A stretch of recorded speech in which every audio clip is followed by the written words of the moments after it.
Bugun juda muhim masalani tushuntiraman. Nega hamma pensionerlarga bir xil qo'shimcha to'lov berilmaydi? Ko'pchilik shunday savol beradi. Men ham pensionerman, qo'shnim ham pensioner.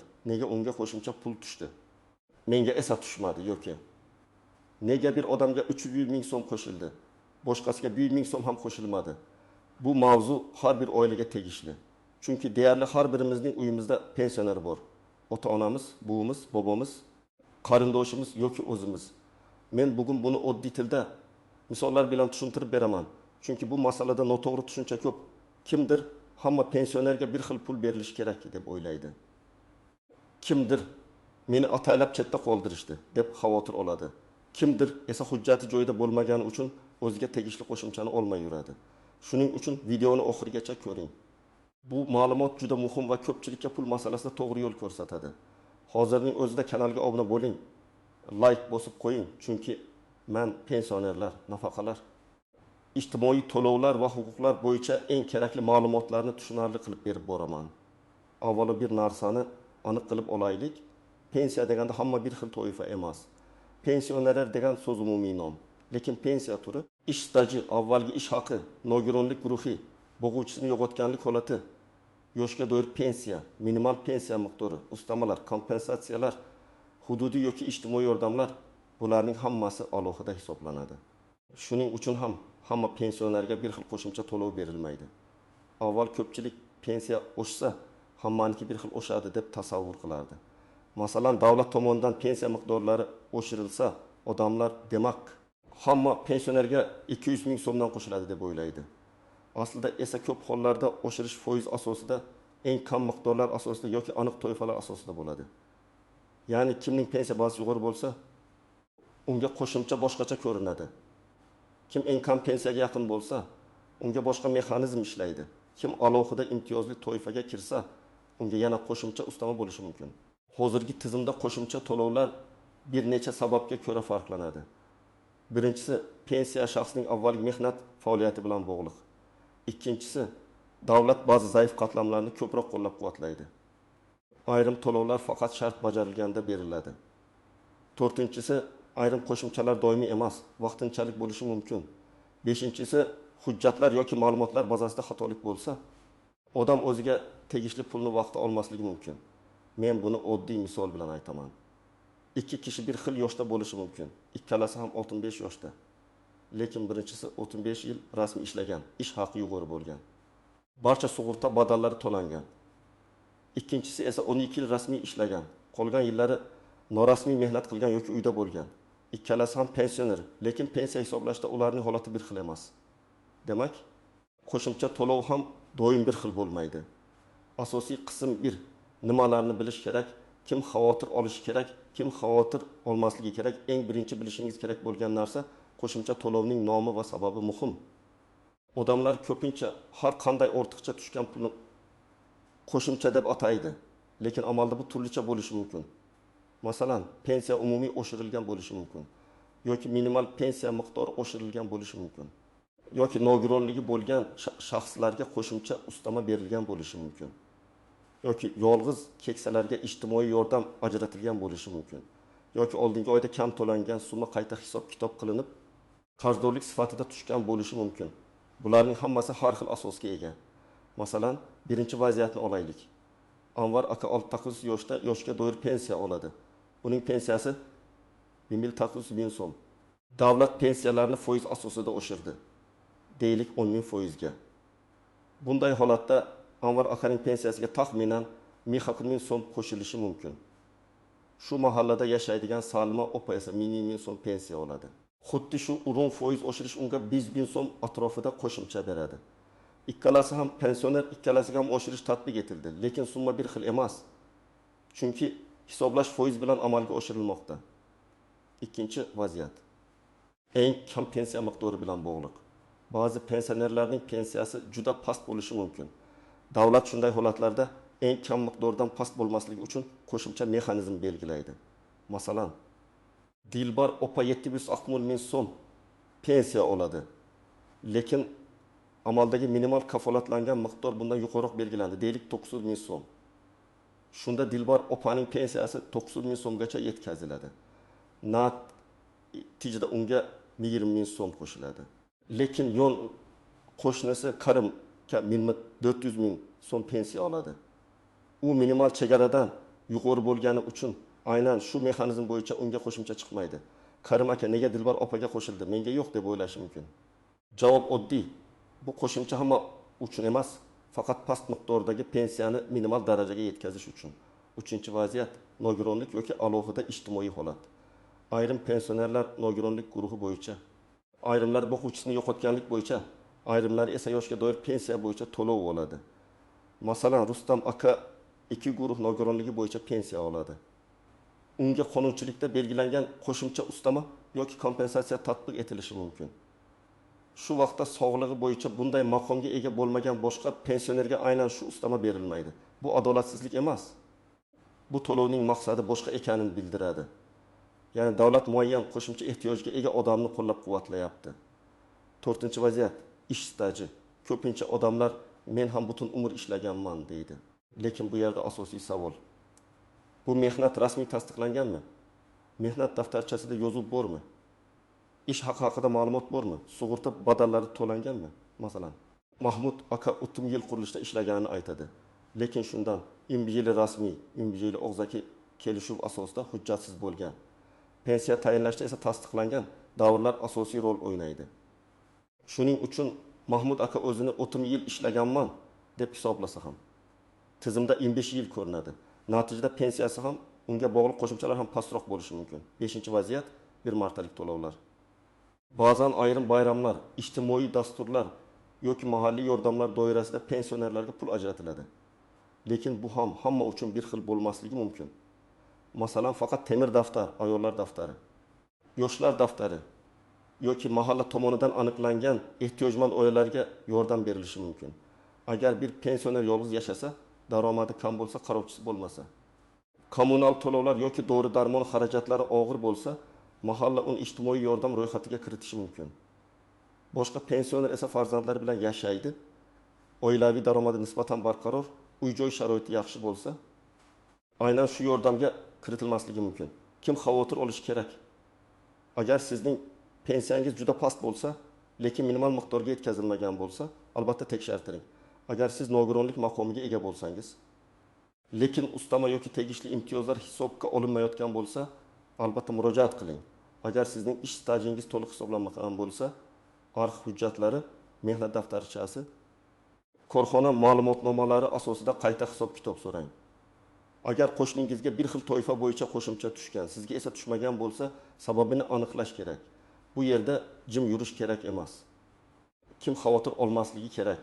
Agar siz qo'shimcha to'lov faqat ma'lum toifadagilarga berilganini bilsangiz va siz bu toifaga kirmasangiz, xavotirga o'rin yo'q.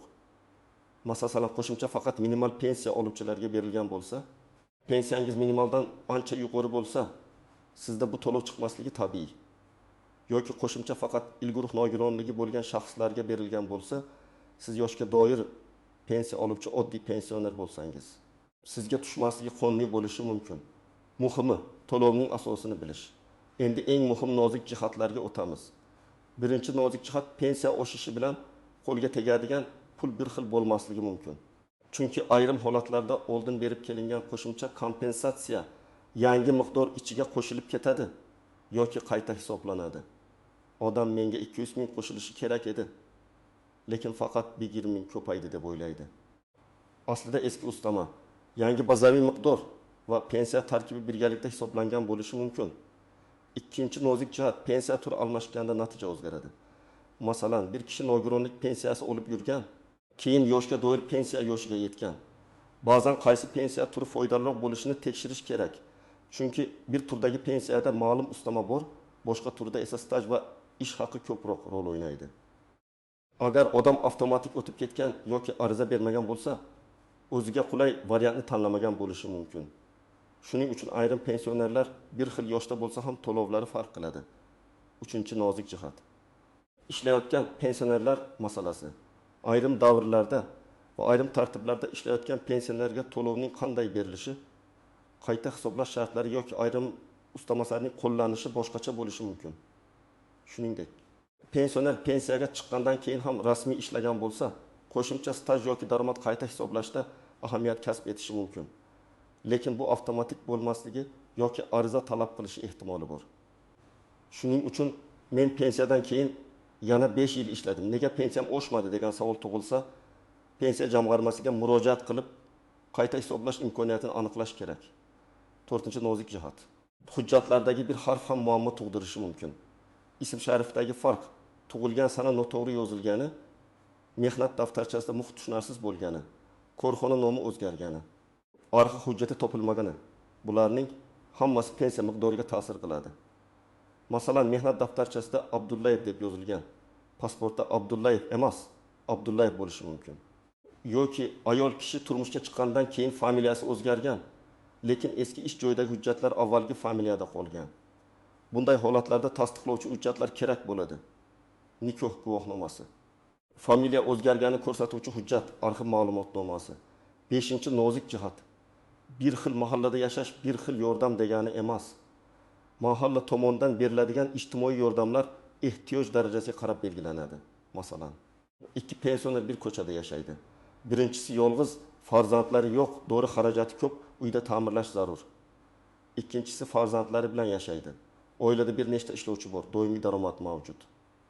Ikkalasi ham pensioner, lekin yordamga ehtiyoj bir xil emas. Shu sababli mahalla birinchisini ro'yxatga kiritib, ikkinchisiga rad javobi berishi mumkin.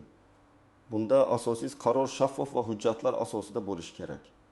6-nozik jihat. Qo'shimcha to'lov hamma vaqt doimiy emas. Ba'zi to'lovlar bir martalik bo'ladi. Masalan, bir oy tushadi, keyingi oy tushmaydi.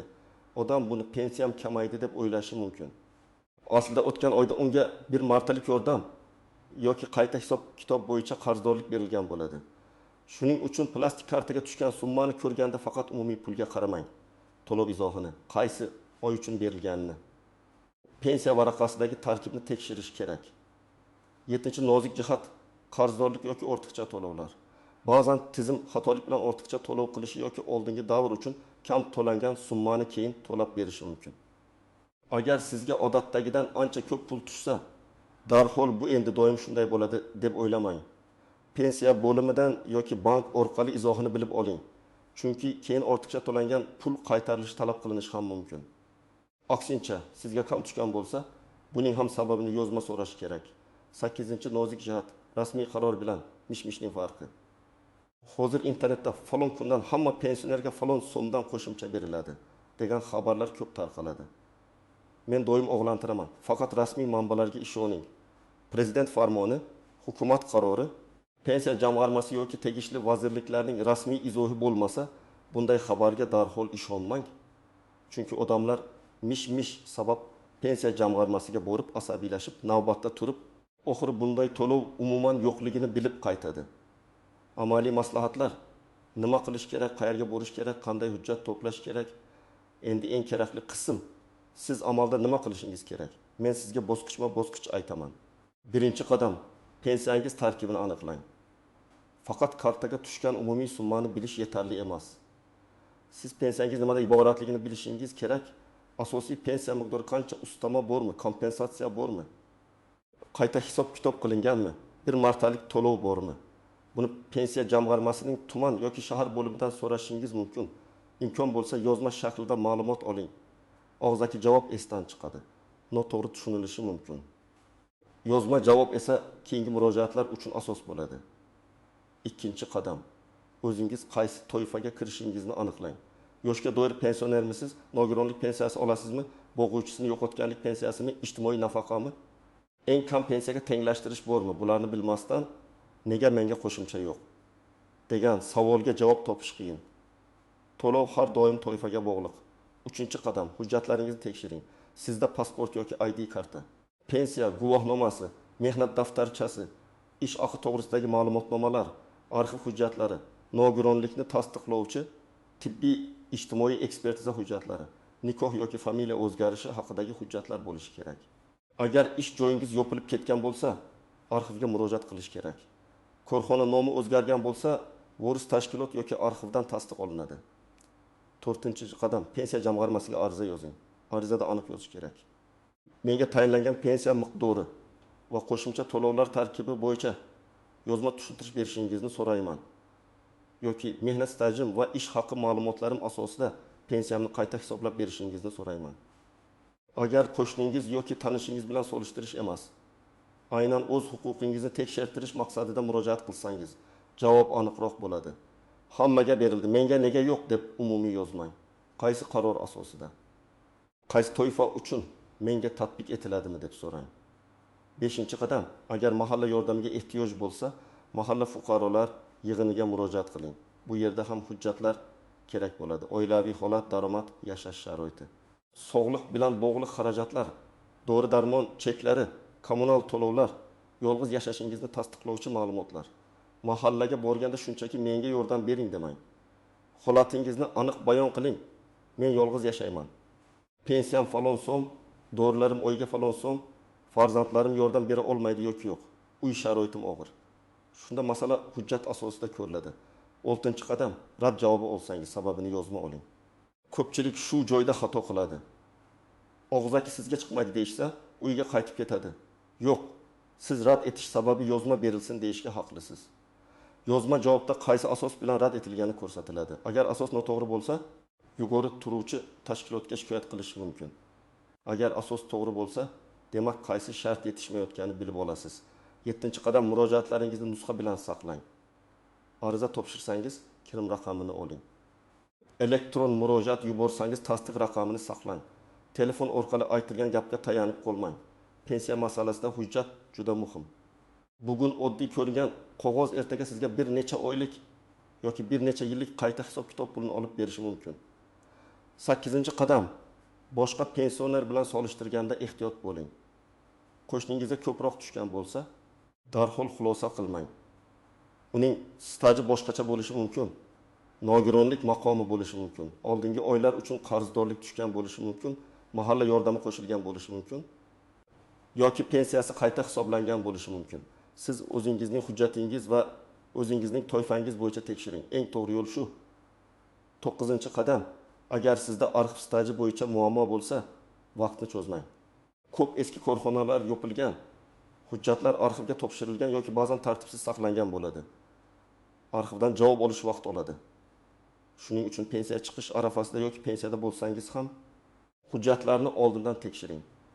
Ayniqsa 1990 yillar, 2000 yillar boshidagi ish davrlari bo'yicha ma'lumotlar ko'pincha muammoli bo'ladi. 10-qadam, agar sog'lig'ingiz bo'yicha alohida maqomga haqli bo'lsangiz, tibbiy hujjatlarni yangilang. Ayrim ustamalar nogironlik guruhi, parvarishga muhtojlik, yolg'izlik yoki boshqa ijtimoiy holatlar bilan bog'liq bo'ladi. Bunday vaziyatda tibbiy ijtimoiy ekspertiza xulosasi, shifokor tavsiyalari, davolanish hujjatlari muhim. Hujjat bo'lmasa, ehtiyoj bo'lsa ham to'lov berilmasligi mumkin. Demak, hamma pensionerlarga bir xil qo'shimcha to'lov bo'lmasligining asosiy sababi shuki, pensiya tizimi bir xil nom bilan atalgan odamlarga emas, aniq holat, aniq staj, aniq daromad, aniq toifa va aniq hujjatlar asosida ishlaydi. Kimdir foizli oshirishdan ko'proq oladi, kimdir minimal miqdorga yetkazishdan foyda ko'radi. Kimdir nogironlik yoki ijtimoiy holati sabab ustama oladi. Kimdir esa bu toifalarga kirmagani uchun qo'shimcha olmaydi.